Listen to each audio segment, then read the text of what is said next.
ইয়াসমিন বেগম গরম ভাতার সাথে পুঁটি মাছের তরকারি, লাউ শাক ভাজি আর বেগুন ভাজি দিয়ে প্লেট সাজিয়ে টেবিলে রাখলো। তারপর রুমে এসে বাতাসিকে খাবার ঘরে নিয়ে বসিয়ে বলল, খেয়ে নাও মেয়ে। আসলে জানতাম না তো তোমরা আসবে, সেজন্য যা ছিল সেসব নিয়েই আসলাম। তোমার অসুবিধা হবে না তো এসব খেতে? বাতাসি চোখ বুলালো খাবারে। অনেক খাবার মনে হলো বাতাসির। এভাবে প্লেট সাজিয়ে এত আদর করে কেউ তাকে খেতে ডাকেনি কখনো। ইয়াসমিন বেগম ইয়াসিনকে ডেকে নিল। ইয়াসিন টেবিলের মাথায় বসলো চেয়ার টেনে, তারপর কোনো দিকে না তাকিয়ে খেতে বসলো। সাথে বলল, তুমিও খেতে বসো মা। ইয়াসমিন বেগম জানালেন সে খেয়েছে দুপুরে, এখন আর খাবে না। ইয়াসমিন বেগম জিজ্ঞাসা করলো, বৌমার নাম কি রে? যার নাম তাকেই জিজ্ঞাসা করো। বাতাসি আস্তে করে বলল, ডাকনাম বাতাসি, আর ভালো নাম রূপা। মাশাল্লাহ, সুন্দর নাম। ইয়াসিন ভ্রু কুচকালো, তবে কিছু বলল না। খাওয়া দাওয়া শেষ হতে ইয়াসমিন বেগম বললেন, বৌমাকে নিয়ে পলাশ বাড়ি যেতে হবে তোর, খালার বাড়িতে। ইয়াসিন পিছন ফিরে বলল, খালার বাসায় ওকে নিয়ে যেতে হবে কেন? বারে বোনের ছেলে আর ছেলের বউ দেখবে না? আমি যেতে পারবো না। খালাকে এসে দেখে যেতে বলো। কি কথাবার্তা এসব? সমস্যা কি তোর? কিছু না, তুমি দেখতে চাইছো সেজন্য নিয়ে আসছি। বউ দেখানোর মতো না যে দেখাবো ঢ্যাং ঢ্যাং করে। ইয়াসিন চলে গেল বাহিরে। বাতাসি এঁটো থালাগুলো হাতে নিতে ইয়াসমিন বেগম বললেন, আরে এগুলো নিচ্ছ কেন? ধুতে। আমি আছি না। আমি পারি এসব করতে, সমস্যা হবে না। আমার সমস্যা হবে। আমার ছেলের বউ দিয়ে কাজ করাবো নাকি আমি? আমার হাত পা এখনো মজবুত। যখন ঘরে পড়ে যাব তখন তো তোমাকেই কাজ করতে হবে। বাতাসি বিড়বিড় করে বলল, ততদিন আমি থাকবো তো? কিছু বললে? না, আমি নিয়ে আসি ধুয়ে। আপনি তো আমার মায়ের মতন। মায়ের মতন? মা নই। মা ডাকবো আপনাকে, রাগ করবেন না। বোকা মেয়ে, রাগ করবো কেন? আমি তো তোমার মাই লাগি। বাতাসি একটু বাচ্চাদের মতো আবদার করে বলল। একটু জড়িয়ে ধরি আপনাকে। ইয়াসমিন বেগম নিজেই জড়িয়ে ধরল বাতাসিকে। তার কোনো মেয়ে নেই। ইয়াসিন আবার পরপরই স্বামী ছেড়ে চলে গেল। কত অপমান লাঞ্ছনা সইতে যে হয় একজন ডিভোর্সি মহিলাকে, তার না বলাই ভালো। ইয়াসমিন বেগম জানে না ছেলের বিয়ে কিভাবে হয়েছে, তবে বাতাসিকে তার ভালোই লাগছে। কেন লাগছে ভালো? ইয়াসমিন বেগমের সবাইকেই ভালো লাগে। বাতাসির জায়গায় আজ সুন্দরী হুড়পুরি বউ যদি হতো ছেলে, সেখানেও ইয়াসমিন বেগম এমন ব্যবহারটাই করতো। আর গায়ের রং আল্লাহ প্রদত্ত দেওয়া, সেখানে আমরা মানুষ জাতি তুচ্ছতাচ্ছিল্য করলে স্বয়ং আল্লাহর সৃষ্টির প্রতি তুচ্ছতাচ্ছিল্য করা হয়। বাতাসি কল পরে গিয়ে থালা বাসন ধুয়ে আনলো। পাশের বাড়ি থেকে প্রতিবেশীরা এসেছে, শুনেছে ইয়াসিন নতুন বউ নিয়ে এসেছে। উঠানে দাঁড়িয়ে ইয়াসিন বেগমকে ডেকে বলতে লাগলো, কি গো ইয়াসমিন, ইয়াসিন বলে বউ লইয়া আইছে কই? ভূতের বউ দেখাইবা না আমাকে? আমরা যে বিনা নিমন্ত্রণে চইলা আইছি। ইয়াসিন বেগম ঘর থেকে বেরিয়ে আসলো। বাতাসি প্লেটগুলো নিয়ে বেরিয়ে আসলো। প্রতিবেশী মহিলা দুটো বাতাসিকে দেখে বলল, কে গই মাইয়াটা? বাড়িতে কাজের মাইয়া রাখছো নাকি? ইয়াসিন তো ভালোই রোজগার করে এখন, তোমার জন্য ভালোই হয়েছে। শরীরটাও তো আবার ভালো না তোমার। ইয়াসমিন বেগম ভ্রু কুচকালো। কি সব বলো সাইমার মা? কাজের মেয়ে হতে যাবে কেন বাতাসি? আমার ইয়াসিরের বউ সে। মহিলা দুটোর বাতাসির পা থেকে মাথা অবধি আপাদমস্তক দেখলো, তারপর হেসে কুটি কুটি হয়ে বলল, মজা লও আমাগো লগে? এই মাইয়া আমাগো ইয়াসিনের বউ? তোমাগোর লাগে কি আমার মজার সম্পর্ক মাঝারের মা? তাদের মুখের হাসি সরে গেল। আসলে কি এই মেয়ে ইয়াসিনের বউ? কি দেখা বিয়া করলো এই মাইয়ারে? তাবিজ টাবিজ করছিল নাকি ইয়াসিন বেগম বাতাসির দিকে তাকিয়ে বলল, মা বাতাসি তুমি ঘরে যাও, আমি আসতেছি। বাতাসি মাথা নেড়ে চলে গেল। দাঁড়িয়ে পড়েছিল তাদের কথা শুনে। বাতাসি আর কি দোষ দিবে এদের? ছোট থেকে নিজের মাই বলে এসেছে, সব বাহিরের মানুষ তো আরো বলবে। ইয়াসমিন বেগম তাদের দুজনের দিকে তাকিয়ে বলল, তোমাগো মুখে কি কিছু আটকায় না? তোমরা এমন কেন? আমরা কি করলাম ইয়াসমিন? এত সুন্দর একটা পোলা শেষ পর্যন্ত এমন মাইয়া বিয়া করলো? কি আশ্চর্য! কোথাও কি লেখা আছে যে সুন্দর ছেলে মেয়ে কালো ছেলে মেয়েদের বিয়ে করতে পারবো না? সুন্দর হয়ে লাভ কি? তোমরাও তো সুন্দর, কিন্তু মনটা তো কয়লার থেকেও কালো। আমার ছেলে, আমার ছেলের বউ, আমাদের তো সমস্যা নাই। তোমাদের এত হাহুতাশ কেন থাকবে? বউ দেখছো না? এখন আইতে পারো। মানুষজনকে কষ্ট দিতে তোমরা আবার উস্তাদ। মহিলা দুটো মুখ কালো করে চলে গেল। দেখবে এই সংসার কদিন টিকে, যেই না চেহারা নাম তার পেয়ারা। সন্ধ্যার দিকে ইয়াসমিন বেগমের বোন ফোন দিল। তার শ্বশুর বাড়ি পলাশবাড়ি। এই মুকুন্দপুরটা ইয়াসিনের নানার বাড়ি। নানা নানি মারা গেছে। এই ভিটায় আগে টিনের দুটো ঘর ছিল। এই পাকা দালান সোলেমান করে দিয়েছে। মাঝে মধ্যে যখন সোলেমানের মন খুব বেশি খারাপ থাকে তখন ইয়াসমিন বেগমের কাছে এসে দেখা করে যেত। মাঝে মধ্যে রাত থাকতো। কেন যেন সোলেমান ইয়াসমিন বেগমকে খুব শ্রদ্ধা করে। পরিচয় খুব বেশি দিনের নয়, 7 কি 8 বছরের। ইয়াসিনের খালা পই পই করে বলে দিল কাল যেন ইয়াসিন বউ নিয়ে আসে বেড়াতে। বাজার সদাই করেছেন তিনি, না আসলে খুব রাগ করবেন। ইয়াসমিন বেগম বোনকে বলে দিলেন তার ছেলের বউকে দেখার পর যেন তারা কেউ একটু বিষণ্ণতা প্রকাশ না করে। যদি শুনেছে কেউ কিছু বলেছে তাহলে আর কখনো বোনের বাড়িতে তিনি যাবেন না। বোন বুঝলো না বিষণ্ণতা প্রকাশ করবে কেন তারা ইয়াসিনের বউ দেখে, তবে আশ্বস্ত করলো। ইয়াসিন রাত 8টার দিকে ফিরলে আবার বলল কাল পলাশবাড়ি যেতে। তার খালা সব আয়োজন করেছে, না গেলে রাগ কষ্ট দুটোই পাবে। অনেক বলাবলির পর ইয়াসিন রাজি হয়েছে। এদিকে ইয়াসমিন বেগম বাতাসিকে শাড়ি পরতে বলল, কিন্তু তার যে 2 সেট 3 পিস ছাড়া আর কিছুই নেই। সকাল হতে ইয়াসিনকে কাছের বাজারে পাঠালো 2টো শাড়ি কিনে আনার জন্য। ইয়াসমিন বেগমের যেগুলো আছে সেগুলো বয়স্কদের পরার মতো। ইয়াসিন লাল আর সাদা রঙের 2টো শাড়ি কিনে আনলো। ইয়াসমিন বেগম লাল শাড়িটা পরিয়ে রেডি করলো বাতাসিকে। যেহেতু সে বয়স্ক মানুষ, সাজগোজ করে না, তাই তার সাজগোজের জিনিসও নেই। বাতাসির চুলগুলো হাত খোপা করে মাথায় কাপড় দিয়ে দিল। যাবে তো অটোতে, সমস্যা হবে না। ইয়াসিন বের হবার সময় একটিবার তাকানোরও প্রয়োজন বোধ করলো না যে কেমন লাগছে শাড়িতে বাতাসিকে। কালো শরীরে লাল মানায় পাকা রাস্তায় এসে একটা খালি অটো দেখে সেটাই উঠে পড়ল। অটোটা চলছে গোবিন্দগঞ্জ মহাসড়ক দিয়ে। বাতাসি ঘাড় ঝুঁকে দেখছে বাহিরটা। অটোটা যখন করতোয়া ব্রিজের উপর দিয়ে যাচ্ছিল, বাতাসি তখন আরেকটু মাথা ঝুঁকাতে ইয়াসিন জোরে সোরে একটা ধমক দিয়ে বসলো। রাগী গলায় বলল, জীবনে ফিরিস দেখোনি নাকি? এভাবে ঘাড় ঝুঁকিয়ে দেখার কি মানে? বাতাসি মাথা সোজা করলো, মিনমিন করে বলল। অনেক সুন্দর এটা। ইয়াসিন আর কিছু বলেনি। পলাশবাড়ি এসে অটোটা থামতেই নেমে পড়ে। ভাড়া মিটিয়ে রাস্তার ধারের দোকানগুলো থেকে ফল মিষ্টি দই কিনে নিল। একতলা বিশিষ্ট বাড়ি, চারিপাশে ওয়াল করা আর উপরে টিনের চাল। ইয়াসিন বাড়িতে পা রাখতে রান্নাঘর থেকে বেরিয়ে আসলো ইয়াসিনের খালা। দেখেছে রান্নাঘরে জানালা দিয়ে। ইয়াসিনের হাতে ফলমূল দেখে কপট রাগ করলো। সে কি দূরের আত্মীয় নাকি যে সব আনতে হবে? মাথা শরীর হাতে আদর করলো। পাশে তাকাতে অপরিচিত মেয়েকে দেখে ভ্রু কুচকালো। নজরে আসলো গায়ের রং। এই মেয়েটা কে? ইয়াসিনের বউ? ইয়াসিন কি এমন মেয়ে বিয়ে করবে নাকি? কিন্তু আপাতত বলেছিল তার ছেলের বউ দেখে যেন বিষণ্ণতা প্রকাশ না করে। খালা আস্তে করে জিজ্ঞাসা করলো, ওটা তোর বউ? এই এক শব্দ বউ বউ কানটা ঝালাপালা করে দিচ্ছে ইয়াসিনের। কিসের বউ? মানে না তো এই বিয়ে। বাতাসে একটা বোঝা ইয়াসিনের কাছে। এই বোঝার ভার অনেক। ইয়াসিন পারবে না সামলাতে। খালা বাতাসের দিকে তাকিয়ে মৃদু হেসে রুমে নিয়ে গেল। মাথায় কত প্রশ্ন ঘুরপাক খাচ্ছে। এমন মেয়ে কেন বিয়ে করলো? ইয়াসিনের খালা তার স্বামী শাশুড়িকে গিয়ে বলল বাতাসের বিষয়ে, তারা যেন ওর সামনে মুখের উপর কিছু না বলে। কিন্তু খালা শাশুড়ি একটু পাজি। খেতে বসার সময় বাতাসি আর ইয়াসিনের মুখের উপরেই বলে বসলো, এমন মাইয়া কেউ বিয়ে করে ইয়াসিন? এর চেয়ে আমার নাতনিটা কত সুন্দর, তারই করতা বিয়া। দেখলেই তো কেমন ভয় করে। রাতের অন্ধকারে মনে হয় চেহারাটাও অন্ধকারে তলাই চাই। ভয় পাও না রাইতে হুট করে দেখা? ইয়াসিনের খাওয়া তখনই থেমে। যেদিকে বাতাসে একটু একটু করে খাবার মুখে দিচ্ছে। ইয়াসিনের চোখ মুখ শক্ত দেখে খালা এসে শাশুড়িকে থামালো। কতবার করে বলল না বলতে, তারপরেও বলে দিল। ইয়াসিন আর খাবার খেলো না। ভাতের ভেতরেই হাত ধুয়ে বসা থেকে উঠে বাতাসের দিকে তাকিয়ে কড়া গলায় বলল, তুমি খাবার ছেড়ে উঠবে নাকি তোমাকে রেখেই আমি একা চলে যাব? খালা চমকালো ইয়াসিন চলে যাবে শুনে। যাওয়া আটকাতে চাইলে ইয়াসিন হাত উঁচু করে বলল, আটকে লাভ নেই, আমি থাকবো না। আম্মা আম্মা বলছিল আসতে, এসেছি। দেখা শেষ, অপমান করা শেষ, এখন চলে যাচ্ছি। বাতাসি হাত ধুলো। ইয়াসিন টেনে নিয়ে যেতে লাগলো। এ তো কেবল শুরু অপমান ইয়াসিনের। এই মেয়েকে সাথে রাখলে প্রতিনিয়তই মানুষের কথা শুনতে হবে। বাড়ি ফিরে মায়ের সাথে এক দফা ঝগড়া বাঁধিয়ে দিল ইয়াসিন। ইয়াসমিন বেগম বোনের শাশুড়ির উপর বেশ রাগ করলো। বয়স্ক মানুষ এমন হবে কেন? আর ইয়াসিনকেও প্রশ্ন করলো, জানে এমন কথা শুনতে হবে, তাহলে জেনেও বিয়ে করার পর এমন করার মানে কি? ইয়াসিন মাকে সব খুলে বলল কিভাবে বিয়ে হয়েছে। সবটা শুনে ইয়াসমিন বেগম কি বলবে বুঝতে পারলো না। বেশি খারাপ লাগলো বাতাসের জন্যে। ভাইটা মারা গেল আর মাটাও এমন জঘন্য। ছি! ইয়াসিন সব বলার পরও মায়ের বাতাসের প্রতি টান দেখে আরও রেগে গেল। কি আশ্চর্য, তার ছেলে যে এত বড় সর্বনাশ করলো সেটা নিয়ে খারাপ লাগছে না। তার খারাপ লাগছে বাতাসের জন্যে। থাকবে না ইয়াসিন, সকাল হলেই চলে যাবে। যেই ভাবা সেই কাজ। দরজা লাগিয়ে দিল রাতে ভেতর থেকে।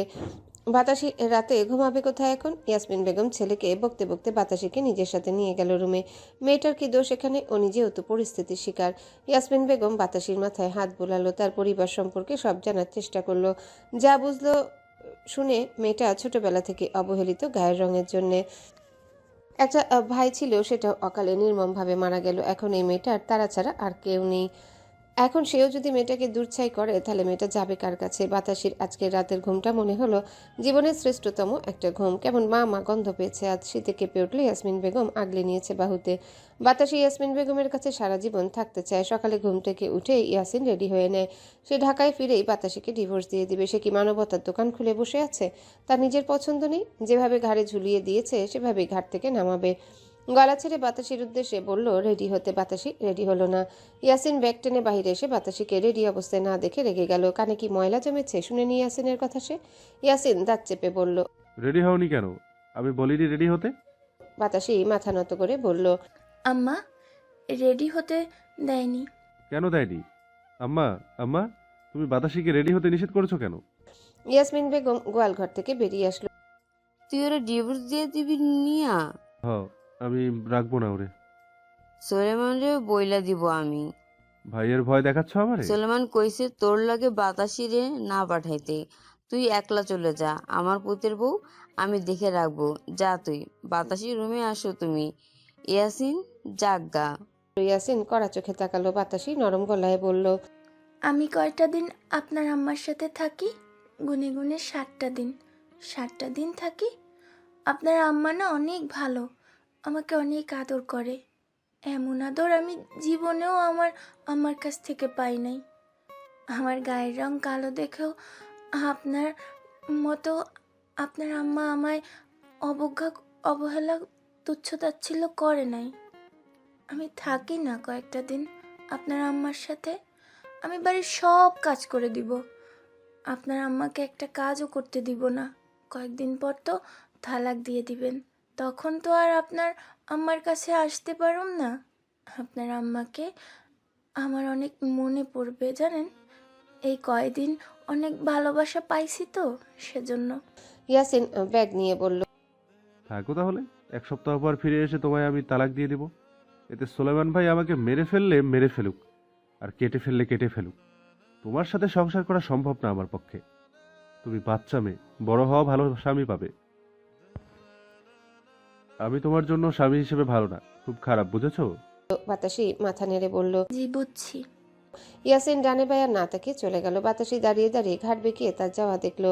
আজ তুমুল ঝগড়া হয়েছে মাহির সাথে। জোয়ানের অফিসে রীতিমতো চুলোচুলি হয়েছে। চুলোচুলির কারণ অ্যাকাউন্ট ডিপার্টমেন্টে আজ টাকার গন্ডগোল হয়েছে। যেহেতু মাহিকে অ্যাকাউন্ট ডিপার্টমেন্টে দেওয়া হয়েছে সেহেতু তার এসব পাই টু পাই হিসাব রাখতে হবে। মাহি খোঁজ নিয়ে জানতে পারলো টাকাগুলো এজওয়ান নিয়েছে। 2-1 লাখ টাকা না, পুরো 1 কোটি টাকা সরানো হয়েছে। এত টাকা দিয়ে এজওয়ান কি করলো সেটা জানতে এজওয়ানের কেবিনে আসে মাহি। আর দেখে বাবুমশাই টেবিলের উপর দুপা উঠে মুরগির রান খাচ্ছে। মাহি সোজা ফাইলটা শব্দ করে টেবিলে রেখে বলল, এতগুলো টাকা দিয়ে কি করছেন আপনি? এজওয়ান রানের হাড্ডিটা ফেলে দিতে গিয়ে ফেললো না, বরং চিবাতে চিবাতে বলল, মিসেস মাহি সুলতান, এটা কোন ধরনের অভদ্রতা? বসে কেবিনে আসে নক না করেই আবার বসকে জিজ্ঞেস করছেন সে টাকা নিয়ে কি করছে? Very bad manners. যান বাইরে গিয়ে নক করে পারমিশন নিয়ে তারপর ঢুকুন। এত শিক্ষিত মানুষ অথচ মেনে জানা নেই। মাহি কিরমির করতে লাগলো। তার ভুল হয়েছে জব নেওয়া। এই এজওয়ান তাকে উঠতে বসতে অফিসে অপমান করে। বাড়িতে তো পারে না, অফিসে তার শোধ নেয়। মাহি গেল না বাহিরে। টেবিলে দুহাত ঠেকিয়ে ভর দিয়ে হালকা ঝুঁকে বলল, বাড়ি ফিরবেন না আজ? ঘরে আসবে না? না, যাব না। বাড়ি গিয়ে কি করব আমি? বাড়িতে কে আছে আমার? যে ঘরে বউ মাঝখানে কোলবালিশ দিয়ে ঘুমায় সেই ঘরে ঢুকতে আমার ঘৃণা করে। টাকার হিসাব দিন। আপনার ভাইজানের কাছে জবাবদিহিতা করতে পারবো না আমি, তাও আবার আপনাকে নিয়ে তো নয়। ক্ষুধা লাগছিল তাই খেয়ে ফেলছি। এই যে খাচ্ছি, খাবে তুমি? 1 কোটি টাকা আপনি ক্ষুধা মেটাতে নিয়েছেন, মশকরা করছেন? আরিও মস্করা করার মতো সম্পর্ক আমার তোমার সাথে? মাথা গরম করবে না এজওয়ান। এই স্যামরিস হাত ডাক। কিসের এজওয়ান? সিনিয়র না আমি? গিভ মি সম্মান। ইউ ডিজার্ভ অল দিস অসম্মান। নো আই ডিজার্ভ অলওয়েজ তরিকুলের বেটির ভালোবাসা। গু খাসারা, তোর চাকরির কপালে জুতা। তুই বাড়ি আয় আজকে। শালি ভয় দেখাস? হ, দেখাচ্ছি। আমি তো ভয় পেয়ে প্যান্ট ভিজিয়ে ফেললাম বোধ হয়। কথাটা শেষ করে এজওয়ান রানের হার মাহির দিকে ছুঁড়ে মারল। মাহি ভয়ঙ্কর রেগে গেল। এজওয়ান কিছু বোঝার আগে এজওয়ানের চুল মুঠোয় নিয়ে জোরে টেনে ধরল। এজওয়ানও কম না, বাহাত দিয়ে মাহির চুল টেনে বলল, থরিকলে বেটি, আমার বাল ধরে টানাটানি করছিস কেন? বালসার কি অবস্থা! চুল কেমন বিশ্রী ভাষায় রাখতে হবে কেন? আর এজওয়ান নিজেও তো মাহির চুল টেনে ধরেছে। মাহি এজওয়ানের চুল সহ মাথা ঝাঁকিয়ে বলল। আমার চুল ছাড় তুই। এজওয়ান ছেড়ে দিল। মাহি জোর করে টেনে তারপর ছেড়ে দিল। এজওয়ান ব্যথায় চোখ মুখ কুচকে ফেলল। মাহির হাতে নিজের কিছু উঠে আসা চুল দেখে দাঁত কিরমির করতে করতে বলে উঠল, দেখছো নি কারবার আমার চুল টাইটনে ছিঁড়ে ফেলছে।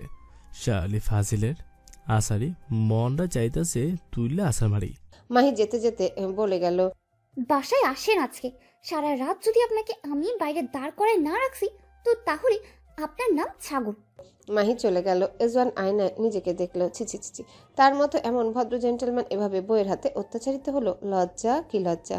এজওয়ান চুলগুলো হাত দিয়ে ঠিক করে বাকি চিকেনগুলো খেতে লাগলো। ফিরবে না বাসায় আজ। খাওয়া শেষে বাহাদুরের ফোন আসলো। তার আজকে বাড়ি যেতে ইচ্ছা করছে। অনেকদিন হলো প্রাণপ্রিয় বন্ধুর সাথে সময় কাটানো হয় না। কি অভিযোগ বাবা গো! মনে হয় এজওয়ান তার গার্লফ্রেন্ড আর এজওয়ান তাকে ছেড়ে আরেকটা বয়ফ্রেন্ড জুটিয়েছে বলে বাহাদুর অভিমান হয়েছে। এজওয়ান দুটো বকা দিয়ে বলল, লেসবিয়ানের মতো কার্যকলাপ তোর। আইতাছি তো জ্বালা মিঠাইতে। শালা বিয়ে না কইরা বিয়েটা বন্ধুরে জ্বালাও। এজওয়ান গুলশানের একটা বাড়ি আসলো। বারটা এ নিয়ে বেশ অনেক বাড়ি আসলো। পরিচিত হয়ে গেছে লোকজন। বাহাদুর আর এজওয়ান আসতেই তাদের আর চাইতে হলো না ওয়াইন। স্টাফ এসেই দিয়ে গেল। এজওয়ান টুলের উপর বসে খেতে শুরু করলো। এজওয়ান খাচ্ছে আর বাহাদুর দাঁড়িয়ে বারের মেয়েদের নাচ দেখছে। পোশাক আশাক জঘন্য একদম। একটা মেয়ে গিয়ে আসলো ওয়াইন নিতে। বোতল নিয়ে ফিরতে যেতে চোখ আটকে গেল এজওয়ানের দিকে। সুটবুট গলায় টাই পরিহিত সুপুরুষ লাগলো বটে। মেয়েটা এগিয়ে গিয়ে হাত নাড়িয়ে বলল, হাই। এজওয়ান না তাকিয়ে হাত উঁচু করে বলল। বাই। মেয়েটা ঝুঁকে বলল, আই সে হাই। রেজওয়ান বাঁ হাত দিয়ে ধাক্কা মেরে সরিয়ে দিয়ে বলল, আইসু ভাই। What's your name? এই যে H means Ezwan Sultan. Mister Ezwan Sultan, do you like with me? No thanks. Why? Because this mother fucking bloody sex Ezwan fuck me. Try করে তো দেখো আমার সাথে। I had doing it with any girl. Why? I have a Torikule Beti and I only love it with my Torikule Beti. So you go to health, Balbatari girl. What's means 12 battery girl? বাহাদুর খালাম্মাকে একটু বলে দে তো ভালো battery মানে কি? মেয়েটা রীতিমতো রেগে গেল। খালাম্মা ডাকছে, তাও তার মতো এত সুন্দর মেয়েকে। বাহাদুর মেয়েটার দিকে তাকিয়ে বলল, 12 ব্যাটারি মানে একটা ব্যাটারি দিয়ে 12টা গাড়ি চার্জ দেওয়াকে বলে। মেয়েটা এজওয়ানের দিকে তাকিয়ে বলল। নিজেকে কি মনে করো কি তুমি? এজওয়ান বোতলে চুমুক দিয়ে বলল, অবশ্যই একজন হ্যান্ডসাম ড্রেসিং কোটিপতি ভদ্র আলাভোলা কিউট কিডস। এত ভদ্র, তাহলে বাড়ি কি তোমাদের? অবশ্যই তোমার ইয়েটা দেখতে আসেনি। দেখলে তোমারই লাভ হতো। মেয়েটা কথা বলতে বলতে এজওয়ানের বাহুতে হাত রাখলে এজওয়ান ধাক্কা দিয়ে দূরে সরিয়ে দিয়ে বলল, সর বেয়াদব, গায়ে হাত দিবি না একদম। এক্সচেঞ্জা করে মনে হয় হাত পরিষ্কার করিস না, দুর্গন্ধ তোকে দিছে। যা লাখ সাবান দিয়ে গোসল করে গা। বালে ব্যাপার। আসলেই বালের মেয়েরা গায়ের ওপরে এসে পড়ে, জোতা খুললে পিটাতে ইচ্ছে করে থাকে। বেয়াদব, এত যখন শরীরে জ্বালা তোকেও পতিতালয়ে যাইতে পারস না? তোকে দইরা দইরা সেইখানে বেঁচে দেওয়া উচিত। দাঁড়া, তগলই একটা ব্যবসা খুলতে হইব আমার। চুলের মুঠি দইরা থাবদানে মারার লাইগা। এই বাইদ্যা বাইদ্যা বাহাদুর আমি গেলাম। এজওয়ান হাঁটা ধরলো। ওয়াইনের বোতল হাতে নিয়ে বাইরে এসে বাইকে উঠে বসলো। বাহাদুর এসে পেছনে বসলো। এজওয়ান বাইক চালাচ্ছে। বাহাদুর জিজ্ঞাসা করলো, কই যাবি এখন? কোন বাড়ি? তুই যে কইলি তোর বউ বাড়ি গেলে তোরে মুরগির মতন টেনে ছিড়ব। এজওয়ানের মনে পড়লো মাহির কথা। আসলেই তো, মাহি তো বলছে আজ বাড়ি ফিরলে খবর আছে। না, বাড়ি ফেরা যাবে না। আজকে তোর ভাবি আমার মাসে আমার নির্যাতন করছে প্রতিনিয়ত। আমি পুরুষ নির্যাতনের শিকার। তোর ভাবির নামে মামলা করতে চাই। এই অত্যাচার আর মেনে নেওয়া যায় না। কিন্তু পুরুষ নির্যাতনের তো কোনো মামলা নাই বাংলাদেশে। তাহলে কি বউর হাতে অকালের প্রাণ দিয়ে মরবে? পৃথিবীর সবচেয়ে কিউট ভদ্র ছেলে আজওয়ান। খেতে চেয়েছো মাছ, জলে যে কুমির থাকে জানো না? এখন মাছের সাথে সাথে কুমিরের কামড়ও খাও, স্বাস্থ্য ভালো হবে। তোর নানির হবে। এজওয়ান বামের রাস্তা রেখে ডানের রাস্তা ধরলো। সামনে একটা বিয়ে বাড়ি, সেখানে গান বাজনা হচ্ছে, ভোজপুরি গান বাজছে। এজওয়ান সেই বিয়ে বাড়ির সামনে বাইক থামালো। বাহাদুর আকস্মিক বিয়ে বাড়ির গেটের সামনে বাইক থামাতে দেখে জিজ্ঞাসা করলো, এখানে থামলে কেন? রাত বাজে এখন 1টার বেশি। এজওয়ান বাইক থেকে নেমে বলল, আমার নাচতে ইচ্ছে করছে ওদের সাথে, আমি নাচবো। এজওয়ান ওয়াইনের বোতলে চুমুক দিয়ে রাস্তার মাঝে নাচতে থাকা বিয়ে বাড়ির ছেলেপেলের সাথে এজওয়ানও নাচা শুরু করলো। এদিকে অফিস সেই কখন ছুটি হয়ে গেছে। বাসা সুলতান দেশে ফিরেছে। সেদিন অল্পের জন্যে বেঁচে গেছে। কি জন্যে যে পুরনো গাড়ি নিয়ে বের হয়েছিল, ছেলে ফিরছে না দেখে টেনশন হচ্ছে। মাহিকে জিজ্ঞাসা করলো, এজন আসছে না কেন? অফিস না 10টার দিকে? ছুটি হয়ে গিয়েছে। মাহি তোর মুখের উপর বলতে পারছে না যে ঝগড়া হয়েছে, সেজন্য বলল, আমাকে বলেনি আপনার ছেলে কোথায় গেছে। ফোন দিয়ে জিজ্ঞাসা করো। মাহি নিজের ফোনটা দিয়ে এজওয়ানকে ফোন দিল। ফোন বাজছে, লাউড স্পিকারে দেওয়া। একবার কেটে গিয়ে দ্বিতীয়বার রিসিভ হলো। মাহি জিজ্ঞাসা করলো, কোথায় আপনি? এজওয়ান নাচতে নাচতে বলল, কাজানে বিয়ে হচ্ছে। ভোজপুরি গান শুনে নিজেকে আর কন্ট্রোল করতে পারিনি তরিকুলের বেটি। এখন রাস্তা দাঁড়িয়ে নাচতেছি। বাড়ি ফিরবেন কখন? এজওয়ান নিশ্চুপ, কথা আসতেছে না ওপাশ থেকে। মাহি হ্যালো হ্যালো করছে। কি আশ্চর্য, চুপ করে আছে কেন? আবার ঘেউ ঘেউ শব্দ শোনা যাচ্ছে। হচ্ছেটা কি?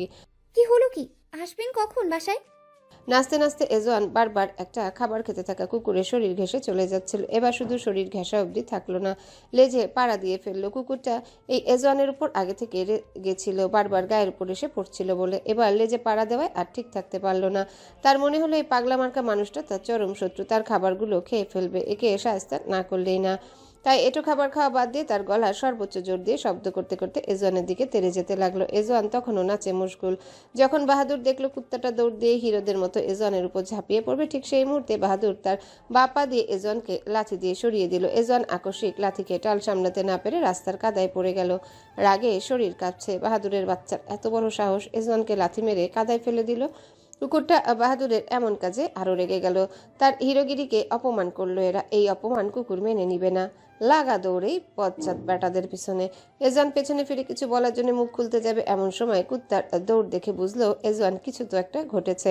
কিন্তু কি ঘটলো? কোনো রকমে উঠে উড়াধুরা দৌড় শুরু করলো বাইকের দিকে। পেছন পেছন বাহাদুর। এজওয়ান দৌড়াতে দৌড়াতে বাহাদুরকে বলছে, গোলামের পুত বেঁচে ফিরিস শুধু, আমাদের লাথি দিয়ে কাঁদে ফেলছিস না? তো টুনটুনি কেটে পার্টি করবো আমি। কি আশ্চর্য, বন্ধুর ভালো করতে গিয়ে এখন নিজে টুনটুনি নিয়ে টানাটানি করা লাগবে বাহাদুরের। এদিকে মাহি হ্যালো হ্যালো করেই যাচ্ছে। এজওয়ান ব্লুটুথে বা হাত ঠেকিয়ে দৌড়াতে দৌড়াতে বলল, শালি ফোন রাখ, কুত্তায় দৌড়ানি দিছে।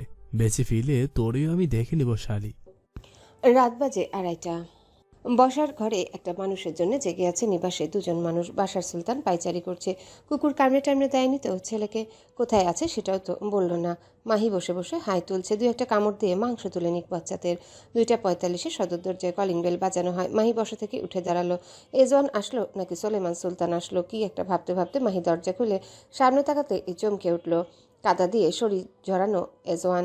মাহি আগ্রহ নিয়ে জিজ্ঞাসা করলো, কুকুর কামড় দেয়নি? এজওয়ান পাশ কাটিয়ে ভেতরে আসলো। শরীর থেকে কি বিশ্রী গন্ধ আসছে। বাপরে! বাসা সুলতানের পেট মোচড় দিয়ে উঠল। বলল, চা তাড়াতাড়ি গোসল করে আয়। কুত্তার দৌড়ানি খেয়ে কি পাগড়াতে পড়ে গিয়েছিলি না কে?